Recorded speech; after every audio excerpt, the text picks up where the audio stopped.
हाँ जी मैम। सो WTO क्या है? World trade organisation. So right. Basically जब हम इंटरनेशनल लॉ की बात कर रहे हैं तो इंटरनेशनल लॉ अभी तक जो हमने डिस्कस किया है that is the international law that deals with relations between the states. WTO एक हिस्सा है इंटरनेशनल लॉ का, जहाँ पे कि WTO is specialised organ of international law, जो कि डील करता है एक स्पेसिफिक सब्जेक्ट मैटर के साथ। क्या सब्जेक्ट मैटर है? Subject matter is trade, yes ma'am. है ना? तो it regulates the trade relations between the states. So WTO का काम क्या है? Regulation of trade relations between the states. एक ITO था पर वो बन नहीं पाया, इंटरनेशनल ट्रेड ऑर्गेनाइजेशन, है ना? बट वो बन नहीं पाया। बट उसके बाद जो है WTO जो है वो बहुत ही एक रोबस्ट ऑर्गेनाइजेशन है, जो कि डील करती है with rules of trade between Nations at a global और नियर ग्लोबल लेवल, है ना? नियर ग्लोबल लेवल यस की मैम। मतलब एक तो ग्लोबल बिल्कुल ही सारे अराउंड द वर्ल्ड कंट्रीज हैं उनकी रिलेशन में। सो उसमें आ गया मल्टीलेटरल ट्रेड, है ना? मल्टीलेटरल आ राइट। गया या रीजनल आ गया, है ना? Regional is also near global ना। तो फिर yes ma'am. Both types of trade are governed by WTO। WTO के भी members जो हैं, most of the countries of the world are members of WTO, and WTO is an organization, बस first of all it is an organization for liberalizing trade। liberalization का मतलब क्या है? Trade को फ्री बनाना, फ्रीयर बनाना, free नहीं बनाना, completely free नहीं बनाना, but freer। Right. So more liberalized trade, more opening of boundaries. It implies more opening of boundaries, which implies more more development, more economic benefits that people get from that countries get from the trade that they do with each other. And there are a lot of reasons why trade needs to be developed. Now, forum for governments to negotiate agreements, WTO also offers like a forum। वो कहता है कि चलो मेरे पास आओ और यहाँ से इस फोरम के थ्रू आपने अगर नेगोशिएट करने हैं अपनी अग्रीमेंट्स, कोई भी अग्रीमेंट्स जो है वो आप नेगोशिएट कर सकते हो आपस में। तो WTO provides a forum for that, and also it provides forum for settling trade disputes. अगर कोई डिस्प्यूट हो जाता है within the trading system, so WTO provides the method for settlement of trade disputes। इसमें भी जो methods हैं वो peaceful methods हैं for settlement of trade disputes, and it is a system of trade rules। ये बहुत important है जो कि हम discuss करेंगे कि there are certain trade rules that are laid down by the WTO। WTO क्या है? एक तो WTO की अपनी एक parent agreement है ना? एक जो ओके। WTO अग्रीमेंट है वो पेरेंट अग्रीमेंट है, which was born out of the Uruguay round negotiations, है ना? तो जो general agreement on trade tariff. या टैरिफ। टैरिफ्स एंड हाँ ट्रेड है, टैरिफ। गैट गैट है। सो ये जो अग्रीमेंट था इसका यूरुग्वे में राउंड हुआ था ऑफ नेगोशिएशंस 1986 से लेके 1994 तक। तो 1995 में WTO was born out of these Uruguay round negotiations, and this has the world trading system has existed since 1948, which was the formulation of GATT, right? So GATT के जो basic provisions थे वो WTO agreement में incorporate करे गए हैं, है ना? जो WTO राइट। agreement है उसमें incorporate करे गए हैं। तो there are basic principles of the world trading system, which is the WTO।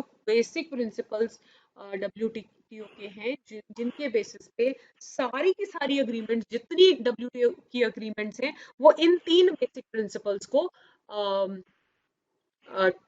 Follow करती हैं। तो व्हाट आर दीज प्रिंसिपल्स?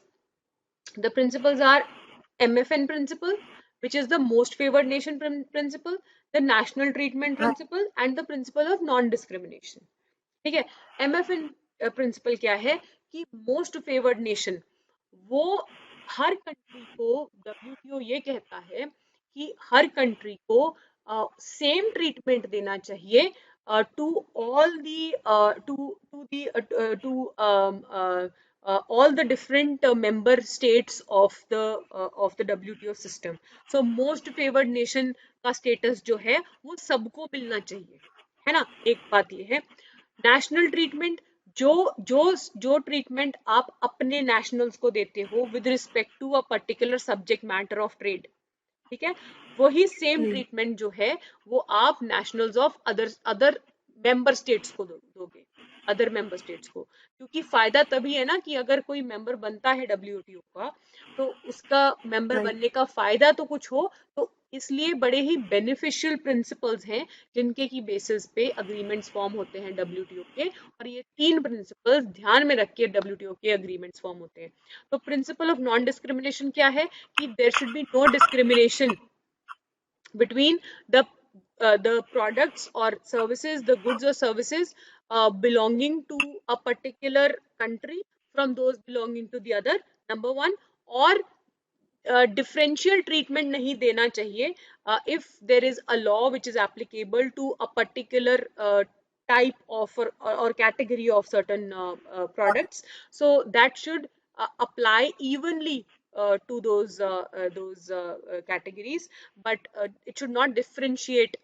या there should be, अगर कुछ differentiation है तो वो reasonable differentiation होनी चाहिए, arbitrary नहीं होनी चाहिए. जैसे कि हमारे patents law were required to be amended ना, क्योंकि Yes, ma'am. ट्रिप्स में है कि ट्रिप्स की जो रिक्वायरमेंट है उसमें हम प्रोडक्ट पेटेंट्स भी जो है मेडिसिन के केस में हमें प्रोवाइड करने पड़े.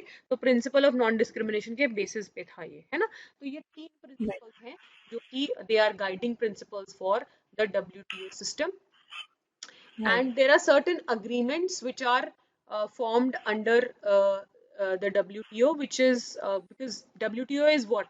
WTO first provides for an organization for liberalizing trade. It provides a forum for governments to negotiate. It provides a forum for settling the disputes, and it is a system of trade rules. So इस चीज को जो है हम अब discuss करेंगे कि क्या ट्रेड रूल्स हैं, जो सिस्टम ऑफ ट्रेड रूल्स क्या प्रोवाइड किया गया है under the WTO. The system of trade rules is as mentioned in this slide. So WTO agreements are also known as WTO trade rules, है ना.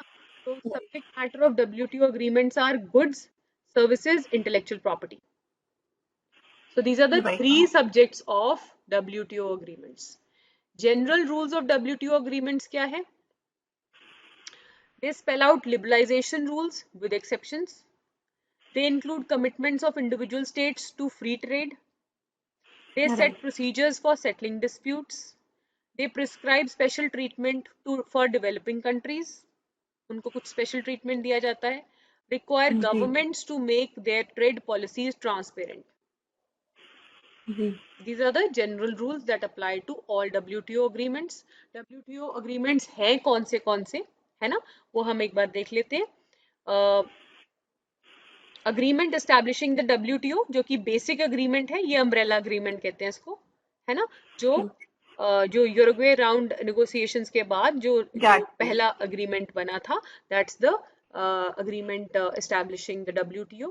The GATT agreement for goods, the GATS which is Right. agreement for services, right? This Right. is the agreement in relation to services. The TRIPS agreement, Right. agreement for intellectual property. So ये 3 चीजें जो हैं ये provided हैं in these, right? 1, 2, Okay, 3. ma'am. And then there's the dispute settlement, and then review of government trade policies. So there is also a trade policy review mechanism. So that's also provided under the WTO agreements. Now GATT and GATS have a 3-part outline. ठीक है. Okay. So basically इन दोनों agreements में 3 हिस्सों में दोनों agreements divided हैं. एक तो वो बताते हैं talk about broad principles that need to be followed.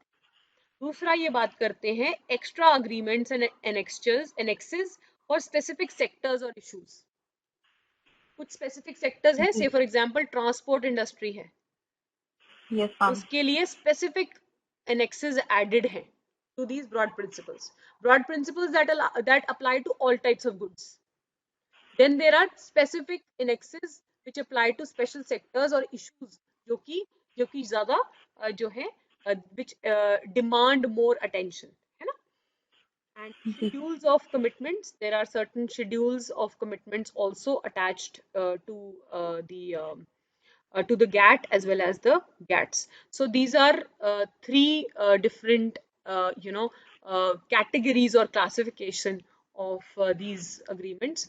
And these are very, very important to understand from the point of view of understanding what WTO is and what WTO stands for, right? So I yes just ma'am wanted to give you a brief overview of what WTO is, right? yes